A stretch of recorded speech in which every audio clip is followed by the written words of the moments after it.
नमस्कार, DNP India में आपका स्वागत। मैं हूं आपके साथ राहुल चौधरी। उत्तर प्रदेश की 10 विधानसभा सीटों पर उपचुनाव होना है, जिसको लेकर के प्रत्येक पार्टी और चाहे कोई भी दल हो, कोई भी दल के नेता हो, वो अपनी अपनी तैयारी कर रहे हैं। एक तरफ बीजेपी आरएलडी गठबंधन है और एक तरफ इंडिया गठबंधन है। अगर मैं पश्चिमी उत्तर प्रदेश की बात करूं, इसके अलावा आजाद समाज पार्टी भी अब की बार टक्कर देने को तैयार है। तो देखिए, चुनाव को लेकर के तमाम सियासी गलियारों में बातचीत चल रही है, तमाम तरह के कयास लगाए जा रहे हैं कि इस बार क्या होगा। तो आपको बता दें कि सबसे ज्यादा जो इस बार महत्वपूर्ण सीट रहने वाली है वो एक तो मिल्कीपुर सीट है, जो कि आप जानते ही हैं कि वहां पर जो अयोध्या से अभी काफी सारे तमाम तरीके की बातें ऐसी चल रही थी कि अयोध्या के राजा वो बन गए हैं। अवधेश प्रसाद जी वहां से विधायक थे, अब वो सांसद बन चुके हैं, तो इसलिए वो सीट खाली हुई है। और क्योंकि वो सीट बीजेपी के लिए प्रतिष्ठा का सवाल बनी हुई है। ठीक ऐसे ही अगर हम पश्चिमी उत्तर प्रदेश की बात करें तो जो मीरापुर विधानसभा सीट है वो बीजेपी आरएलडी गठबंधन के लिए प्रतिष्ठा वाली सीट बनी हुई है, क्योंकि 2022 में यह सीट बीजेपी ने नहीं बल्कि आरएलडी ने जीती थी और उस समय समाजवादी पार्टी के साथ में गठबंधन था।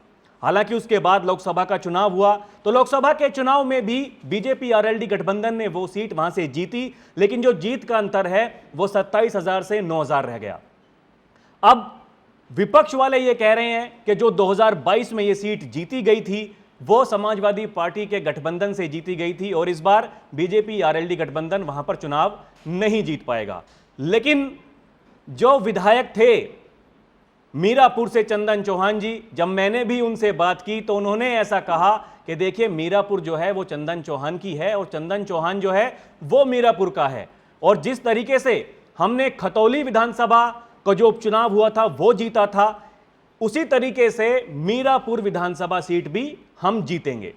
तो अब एक दैनिक भास्कर ने इन 10 की 10 विधानसभा सीटों पर जहां पर उपचुनाव होना है वहां पर एक सर्वे किया है और जो एनडीए के प्रत्याशी होने वाले हैं वो भले ही बीजेपी को हों या फिर जो उनके घटक दल हैं उनके साथ में पश्चिम में आरएलडी है तो फिर उन घटक दलों में से हों, तो जनता किसको पसंद करती है उसको लेकर के एक सर्वे किया है।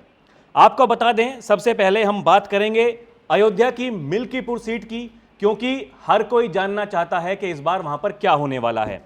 तो वहां पर लोगों ने सबसे ज्यादा बाबा गोरखनाथ को 59% लोगों ने पसंद किया है। उनकी पहली पसंद जो है वो बाबा गोरखनाथ हैं।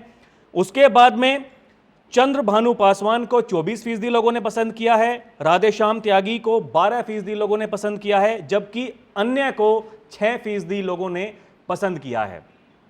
अब हम बात करते हैं मीरापुर विधानसभा सीट की कि वहां पर लोगों की क्या पसंद है। बीजेपी आरएलडी गठबंधन से कौन सा वो प्रत्याशी होगा जो कि लोगों की पहली पसंद बना हुआ है।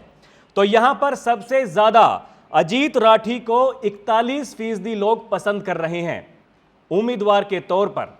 आपको बता दें कि अजीत राठी राष्ट्रीय लोकदल के पूर्व जिला अध्यक्ष रह चुके हैं और फिलहाल वो यूपी के संगठन महामंत्री भी हैं, यानी कि संगठन के आदमी हैं। और क्योंकि हम भी मीरापुर का दौरा कर रहे हैं, लोगों से ये जानने की कोशिश कर रहे हैं कि इस बार वहां पर क्या होगा, तो अमूमन ये नाम हमें भी वहां पर सुनने को मिलता है।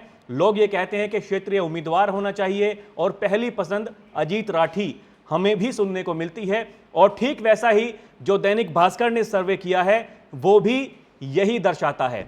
इसके बाद में आपको बता दें कि नवाजिश आलम को 29% लोगों ने पसंद किया है, लेकिन नवाजिश आलम अपना नाम वापस ले चुके हैं। पहले मीडिया के सामने उन्होंने आकर के ये कहा था कि जयंत चौधरी ने इशारा कर दिया है चुनाव लड़ने का और वह चाहते हैं कि जो नवाजिश आलम खान है वो वहां से प्रत्याशी बने, लेकिन अब उन्होंने चुनाव लड़ने से इनकार कर दिया है।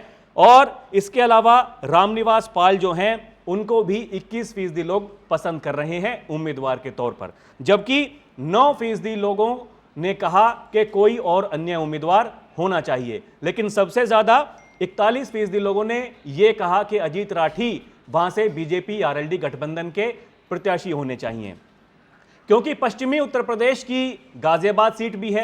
अब थोड़ा उसके बारे में भी आपको बता दें तो गाजियाबाद सीट से संजीव शर्मा जो कि महानगर अध्यक्ष हैं, उनको 54% लोगों ने पसंद किया है। उसके बाद में आशु वर्मा को 19% लोगों ने पसंद किया और अशोक मोंगा को 10% लोग पसंद कर रहे हैं गाजियाबाद के उम्मीदवार के तौर पर। तो देखिए, ये जो सर्वे मैंने आपको बताया जो कि भास्कर ने किया है, दैनिक भास्कर ने, और अभी जो एनडीए के जो प्रत्याशी हो सकते हैं उन्होंने जनता से ये पूछने की कोशिश की कि पहला नाम वो कौन सा होगा जिसको लोग पसंद कर रहे हैं। बहरहाल अभी के लिए इतना ही, और ये दिलचस्प होगा जानना कि अभी तो देखिए चुनाव की घोषणा अभी नहीं हुई है।